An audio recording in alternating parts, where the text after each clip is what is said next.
Now, on the next slide here, what we're going to talk about, happiness, is there a difference? And it's interesting because some studies that we're going to show you here suggest that homeowners actually tend to report higher life satisfaction, often tied to housing satisfaction, which of course includes stability and control. That makes some sense to me. If you are able to commit the dollars necessary, and actually I'm going to come back a little bit later and comment on that, the dollars you have to spend for a home on a mortgage versus paying rent. But if you're willing to commit to, spending some of those additional dollars to have home ownership, again, you've bought an asset. It's increasing value over time, at least in most cases. Fundamentally, that should provide you more satisfaction versus you're sitting in an apartment paying a rent payment where that money's just gone. It's providing you housing over your head, right?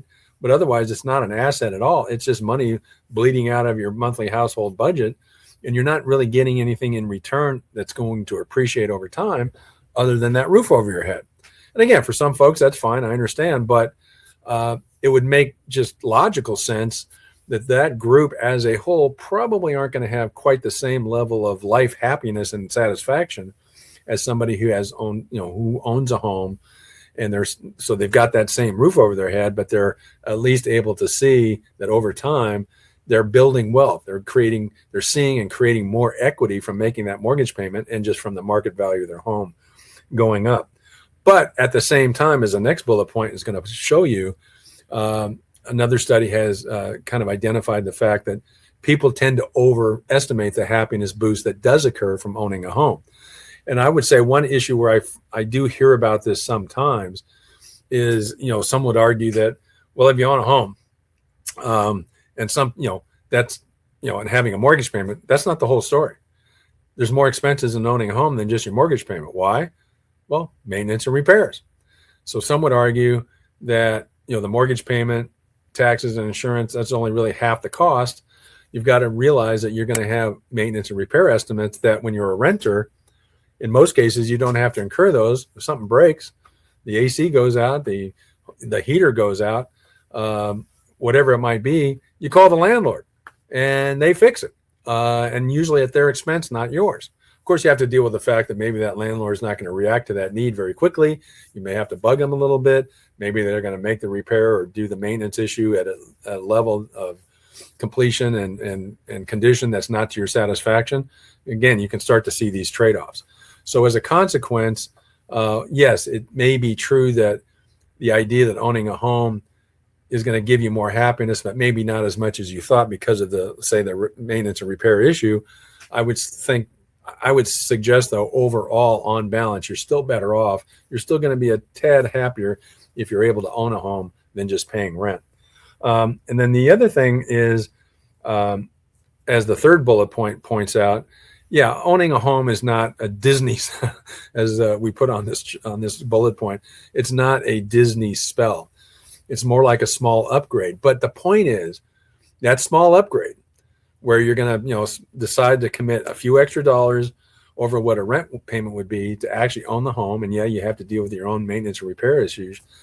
That small upgrade, if you're able to achieve that, it compounds over time. Why? Because in most cases, you're getting a mortgage that's fixed. You don't ever have to worry about rent payments going up in the future. We all have heard about that, right? Landlord or renters all the time, tenants all the time complain about how they can't fully rely on what they're currently paying for rent because there's always going to be future increases. So the idea here is, okay, maybe owning a home isn't going to give you a substantial amount of additional happiness or level of happiness, but it's going to give you that little bit of upgrade, a little bit more happiness than being a renter. And over time, that's going to compound because if you're able to handle that payment, what you can be certain of is it's going to be stable. It's going to be the same every month. You're not going to have a landlord, sending you a letter saying, hey, your housing expense just went up by $500 a month. You're not going to have to deal with that. So if you can accomplish that small upgrade, you're going to have a compounding process of wealth creation simply by the fact that on the cost side, it's level in terms of the mortgage payment. And then on the asset side, that asset is going to grow over time. So, I mean, for example, consider the fact that, remember when, we all had the pandemic, the whole country was shut down. I mean, think of it that way in terms of happiness. Do you think that that person in a 1-bedroom apartment, or let's say a 2-bedroom apartment, versus those who owned a home, and not all homes are, the stereotypical single-family residence on a lot with a picket fence, but generally speaking, though, I would argue that during the pandemic, you probably had homeowners at least had a better level of happiness, or maybe a lower level of dissatisfaction, versus a renter who might have been trapped in a 1 or 2-bedroom apartment where when everything shut down, they didn't have much room. They couldn't go anywhere. They didn't have a yard to go into and get outside and so forth. So you got those little kind of things that can be a factor when you're, again, considering homeownership versus renting and the happiness quotient. So then on the next slide, here's an interesting tidbit that I think a lot of folks don't consider, is there's been studies about owning a home and how it relates to your health.